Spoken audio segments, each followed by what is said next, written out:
Hello ನಮಸ್ತೆ. ಇವತ್ತಿನ recipe ನುಗ್ಗೆ ಸೊಪ್ಪಿನ ಪಲ್ಯ. ಬನ್ನಿ ಟೇಸ್ಟಿಯಾಗಿರುವಂಥ ನುಗ್ಗೆ ಸೊಪ್ಪಿನ ಪಲ್ಯ ಹೇಗೆ ಮಾಡೋದು ಅಂತ ನೋಡುವ. ನಾನಿಲ್ಲಿ ಒಂದು ಕಟ್ಟಿನಷ್ಟು ನುಗ್ಗೆ ಸೊಪ್ಪನ್ನು ಬಿಡಿಸಿಟ್ಕೊಂಡು ಚೆನ್ನಾಗಿ ವಾಶ್ ಮಾಡಿ ಈ ಥರ ತೆಗೆದಿಟ್ಕೊಂಡಿದ್ದೀನಿ. ಅಂದರೆ ಇದರ ನೀರೆಲ್ಲ ಹೋಗಬೇಕು. ಸೊ ನೀರೆಲ್ಲ ಡ್ರೈ ಆಗಬೇಕಿದ್ರೆ ಈ ಥರ ತೆಗೆದಿಟ್ಕೊಳ್ಬೇಕು. ಬನ್ನಿ ಮೊದಲಿಗೆ ನಾನಿಲ್ಲಿ ತೆಂಗಿನ ತುರಿಯನ್ನು ರೆಡಿ ಮಾಡಿಕೊಳ್ಬೇಕು. ನಾನಿಲ್ಲಿ ಒಂದು 7ರಿಂದ 8 ಸ್ಪೂನ್ನಷ್ಟು ತೆಂಗಿನಕಾಯಿ ತಗೊಂಡು ಫ್ರೈ ಮಾಡ್ಕೊಳ್ತಾ ಇದ್ದೀನಿ. ಫಸ್ಟ್ ನಾವು ತೆಂಗಿನ ತುರಿಯನ್ನು ಫ್ರೈ ಮಾಡ್ಕೊಳ್ಬೇಕು. ನಾವು ಇದನ್ನ ಕೆಂಪಾಗುವವರೆಗೆ ಫ್ರೈ ಮಾಡ್ಕೊಳ್ಬೇಕು. ನುಗ್ಗೆ ಸೊಪ್ಪು ಸಿಕ್ಕಿದ್ರೆ ಈ ಥರ ಒಮ್ಮೆ ಪಲ್ಯ ಮಾಡಿ ನೋಡಿ. ಆಮೇಲೆ ಕಮೆಂಟ್ ಬಾಕ್ಸಲ್ಲಿ ಕಮೆಂಟ್ ಮಾಡೋದಕ್ಕೆ ಮರಿಬೇಡಿ, ಯಾಕೆಂದರೆ ಅಷ್ಟು ಟೇಸ್ಟ್ ಆಗಿರುವಂಥ ಪಲ್ಯ ಇದು. ತೆಂಗಿನ ತುರಿಯನ್ನು ನಾವು ಮಗುಚಿ ಆ ಕಡೆ ಈ ಕಡೆ ಫ್ರೈ ಮಾಡ್ಕೊಳ್ಬೇಕು. ಚೆನ್ನಾಗಿ ಫ್ರೈ ಆಗಬೇಕು, ಬ್ರೌನ್ ಕಲರ್ ಬರಬೇಕಿದು. ನೋಡಿ ತೆಂಗಿನ ತುರಿ ಕೆಂಪಾಗಿದೆ. ನಾವಿವಾಗ ಸ್ಟವ್ ಆಫ್ ಮಾಡ್ಕೊಳ್ಬೋದು. ಇನ್ನು ನಮಗೆ ಬೇಕಾಗಿರುವಂಥದ್ದು ಸಣ್ಣ ಈರುಳ್ಳಿ ಅಥವಾ ಸಾಂಬಾರು ಈರುಳ್ಳಿ. ನಾನಿಲ್ಲಿ 15ರಿಂದ 20ರಷ್ಟು ತಗೊಂಡಿದ್ದೀನಿ. ತೀರ ಸಣ್ಣದಾಗಿರೋದ್ರಿಂದ ನಾನು 20 ತಗೊಂಡಿದ್ದೀನಿ. ನೋಡಿ ಈ ಥರ ಜಜ್ಜಿಕೊಳ್ಬೇಕು. ನಿಮ್ಮಲ್ಲಿ ಸಣ್ಣ ಈರುಳ್ಳಿ ಇಲ್ಲ ಅಂದರೆ ದೊಡ್ಡ ಈರುಳ್ಳಿ ಒಂದನ್ನು ತಗೊಳ್ಬೋದು. ನಾನಿಲ್ಲಿ ಮೊದಲಿಗೆ ಒಂದು ಬಾಣಲೆ ತಗೊಂಡು ಬಿಸಿಯಾದಾಗ ತೆಂಗಿನ ಎಣ್ಣೆ ಹಾಕ್ಕೊಳ್ತಾ ಇದ್ದೀನಿ. ತೆಂಗಿನ ಎಣ್ಣೆ ಬಿಸಿಯಾದಾಗ ಸಾಸಿವೆ ಹಾಕ್ಕೊಂಡು ನಂತರ ಇಲ್ಲಿ ನಾನು ಜಜ್ಜಿಟ್ಟಿರುವಂಥ ಮೆಣಸಿನ ಹುಡಿಯನ್ನು ಹಾಕ್ಕೊಳ್ತಾ ಇದ್ದೀನಿ. ಜಜ್ಜಿಟ್ಟಂಥ ಮೆಣಸಿದು 2 ಸ್ಪೂನ್ ಹಾಕ್ಕೊಂಡಿದ್ದೀನಿ. ಇದನ್ನ ಆ ಕಡೆ ಈ ಕಡೆ ಮಗ್ಚ್ಕೊಳ್ಬೇಕು. ನೆಕ್ಸ್ಟ್ ನಾವಿಲ್ಲಿ ಈರುಳ್ಳಿಯನ್ನು ಹಾಕ್ಕೊಳ್ಬೋದು. ಈರುಳ್ಳಿನ ಹಾಕ್ಕೊಂಡು ಆ ಕಡೆ ಈ ಕಡೆ ಮಗ್ಚ್ಕೊಳ್ಬೇಕು. ಇವಾಗ ಬೇಕಿದ್ರೆ ನಾವು ಒಂದು ಚಿಟಿಕೆಯಷ್ಟು ಉಪ್ಪನ್ನು ಆ್ಯಡ್ ಮಾಡ್ಕೊಳ್ಬೋದು.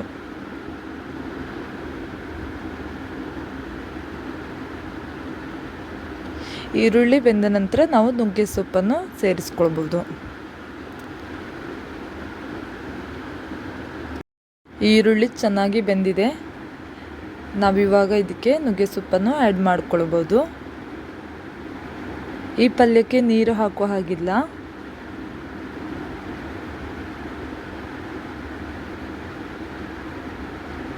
ನೋಡಿ ನುಗ್ಗೆ ಸೊಪ್ಪನ್ನು ಹಾಕ್ಕೊಂಡಿದ್ದೀನಿ.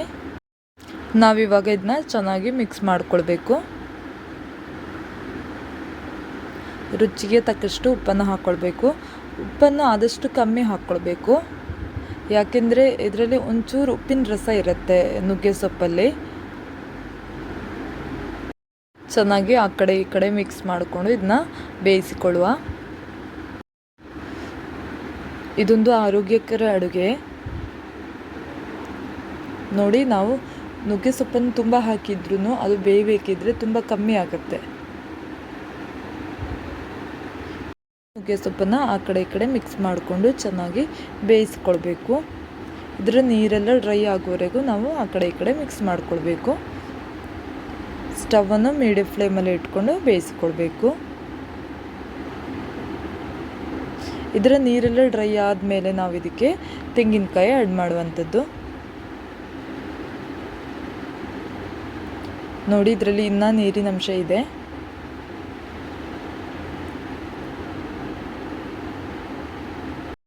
ಜಜ್ಕೊಂಡಿರುವಂಥ ಮೆಣಸು ನಿಮ್ಮಲ್ಲಿ ಇಲ್ಲ ಅಂದರೆ 2 ಒಣಮೆಣಸನ್ನು ತಗೊಂಡು ಫ್ರೈ ಮಾಡಿಕೊಳ್ಬೇಕು. ನಂತರ ಮಿಕ್ಸಿ ಜಾರಲ್ಲಿ ಹಾಕಿ ಜಸ್ಟ್ ಒಮ್ಮೆ ಕ್ರಷ್ ಮಾಡಿದರೆ ಸಾಕಾಗುತ್ತೆ. ಆ ಥರ ಮಾಡಿನೂ ಹಾಕ್ಕೊಳ್ಬೋದು. ನೋಡಿ ನೀರು ಡ್ರೈ ಆಗ್ತಾ ಬಂದಿದೆ. ನಾವು ಇದನ್ನ ಚೆನ್ನಾಗಿ ಈ ಥರನೇ ಮಿಕ್ಸ್ ಮಾಡ್ಕೊಂಡು ಇರಬೇಕು. ಆ ಕಡೆ ಈ ಕಡೆ ಮಗುಚ್ಕೊಂಡೇ ಇರಬೇಕು, ಇಲ್ಲಾಂದರೆ ಸೀದೋಗೋ ಚಾನ್ಸಸ್ ಇರುತ್ತೆ. ನೋಡಿ ನಾವಿವಾಗ ಇದಕ್ಕೆ ತೆಂಗಿನ ತುರಿಯನ್ನು ಹಾಕ್ಕೊಳ್ಬೋದು. ನಾನಿಲ್ಲಿ ತೆಂಗಿನ ತುರಿಯನ್ನು ಆ್ಯಡ್ ಮಾಡ್ಕೊಳ್ತಾ ಇದ್ದೀನಿ. ತೆಂಗಿನ ತುರಿ ಹಾಕಿದ ನಂತರ ಚೆನ್ನಾಗಿ ಮಿಕ್ಸ್ ಮಾಡ್ಕೊಳ್ಬೇಕು ನಾವು. ಹೀಗೆ ಚೆನ್ನಾಗಿ ಮಿಕ್ಸ್ ಮಾಡೋದ್ರಿಂದ ಪಲ್ಯ ಉದುರುದುರಾಗಿರುತ್ತೆ. ತೆಂಗಿನ ತುರಿಯನ್ನು ಹಾಕಿದ ಮೇಲೆ ನಾವು 5 ನಿಮಿಷದವರೆಗೂ ಆ ಕಡೆ ಈ ಕಡೆ ಮಗ್ಚ್ಕೊಳ್ಬೇಕು. ಚೆನ್ನಾಗಿ ಫ್ರೈ ಮಾಡ್ಕೊಳ್ಬೇಕು. ಇವಾಗ ನೀವು ಉಪ್ಪನ್ನು ಚೆಕ್ ಮಾಡ್ಕೊಳ್ಬೋದು. ಇಷ್ಟೊಂದು ಈಸಿಯಾಗಿರುವಂಥ ರೆಸಿಪಿನ ಟ್ರೈ ಮಾಡೋದಕ್ಕೆ ಮರಿಬೇಡಿ.